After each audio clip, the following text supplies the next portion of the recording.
Why, hello there. So I guess you're here to learn about AC sine waves. Well, I suppose I could give it a crack and try to teach you a little then. To begin with, you need to know that AC stands for alternating current. And alternating current is the most common form of electricity used to power households and industrial applications around the world. Just take a look at your nearest power line, or even power point. It contains AC electricity. Now, unlike DC electricity, AC electricity alternates its direction of flow due to a constantly changing polarity. You can see this demonstrated here in this neat animation. This action is explained by what we call the AC sine wave, which we can now see here. The AC sine wave has a number of unique features. It has a wavelength, which is the distance between two peaks, an equilibrium, where the voltage is zero and polarity and current direction begin to reverse, an amplitude, which is the peak voltage of the sine wave. In turn, we also have a peak-to-peak voltage, which gives the difference between the highest peak and the lowest peak.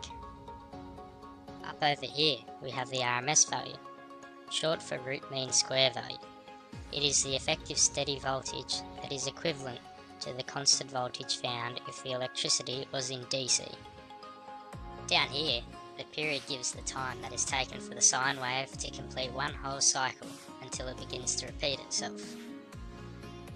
This AC sine wave then sits on a Y and X axis, with the Y axis measuring voltage and the X axis measuring time. Here you can now finally see a completed AC sine wave diagram. Isn't it just fabulous? Now, unfortunately it isn't all just pretty pictures. I'll take you through a couple of important equations. Here is the general formula for an AC sine wave,